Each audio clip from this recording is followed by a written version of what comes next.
Thomas Wooden Railway, Tales from the Rails. Episode 1, The Little Northwestern Railway.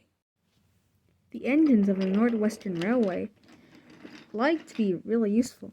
It makes you feel important. This little railway is run by a man named Sir Topham Hatt, otherwise known as the Fat Controller.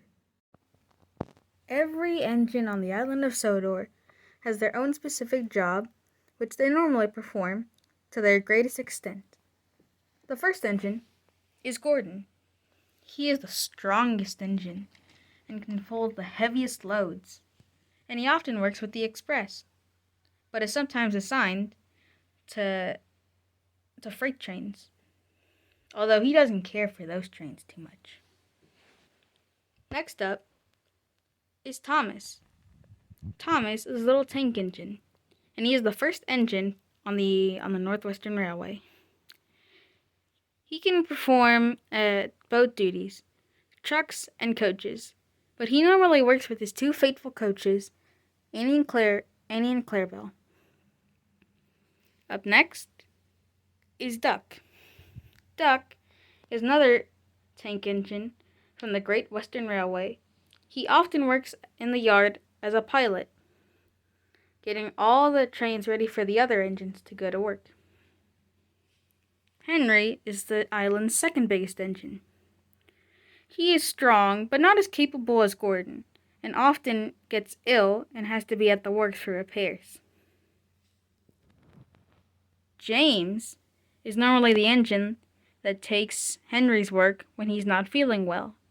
He often works by the seaside and is fond of the crane, Cranky. Edward is the island's oldest engine.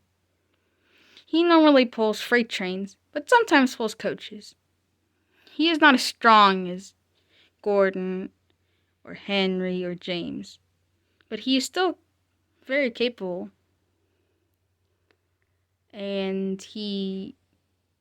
But he often doesn't pull very long trains, and usually sticks to smaller trains and works at the quarry.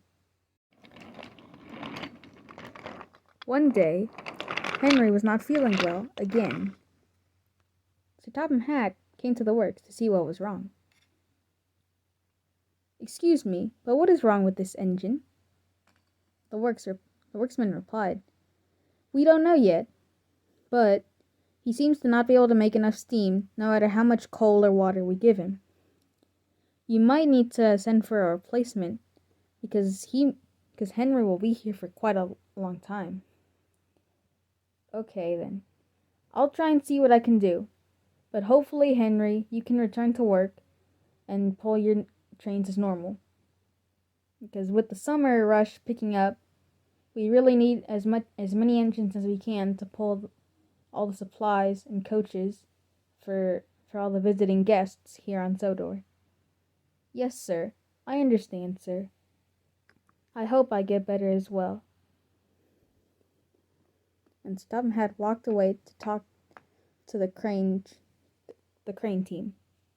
"Harvey, could you and Butch watch after Henry here at the works? I can't stay for a long time, so I'll have to ask you to keep an eye on him." "Yes, sir," they both responded. And with that, Sir Topham Hatt walked away. Suddenly, out of nowhere, James came rushing fast with Henry's freight train. James, stop, he yelled. But he couldn't stop. Help, they're pushing me, he cried. And with that, he was off. "Henry," called Thomas from the platform, "you should go and help him. James could be in real danger." "Okay, I'll try." And with that, Henry attempted to move. He struggled at first, but he managed to puff out of the works and off to help James. Henry got to the platform, and the station master ran over and flagged him down. Henry. Yes, sir. James is off the line." Harvey has already gone to help him, and Butch should be on his way. At that moment, Butch came driving right over the tracks and off to help James. Oh, I'd better go and help him. They'll need me to clear away the trucks. Yes, you should go. And once again, Henry set off to help James. A determined engine. James, luckily, had landed in a field and was not hurt. Unfortunately, he had created a massive wreck with Henry's cars. Butch and Harvey had already arrived to help clear the mess, and Two Top Hat had got a ride from Harvey to the scene. Trevor was also helping, and so by the time Henry came puffing down Gordon's hill, he was able to see what had happened. Oh my! James, are you okay? Yes, Henry, James replied. I'm fine. Don't worry. But thank you for coming. Oh, you're welcome. Sir Topham Hatt was also surprised, and he came running over. Henry, you're out of the works. Yes, I'm surprised too. Well, do you think you can help pull the train the rest of the way? Yes, sir. Excuse me, sir, said Harvey, but do you think Henry can pull it? Oh, I'm sure he can. Right, Henry? I'll do my best. Well, we better get to work. There's no point in trying to salvage the cargo. It's all destroyed, and it would take hours to pick up. So we'll just deliver the cars to the station and call it a day. Sound good? Yes, they all responded, and with that they set to work. By the time they had finished, it was nearly dusk. But luckily, they had gotten all the cars all lined up in a line for Henry to take home. You go on ahead first, Henry, called Harvey. Me and Butch will take James home. Sound good? Yep, replied Henry. I'll go with you, Henry, as well. I want to see what a determined and capable engine you are. Thank you, sir. You might as well get in the cab right now. I'm about to take off. Okay. And with that, Henry puffed up Gordon's hill.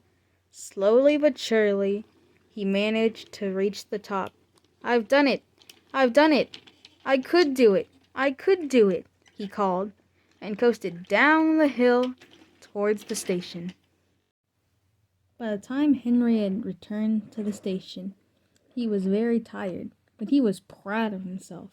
He had pushed himself, and he had gotten the train home.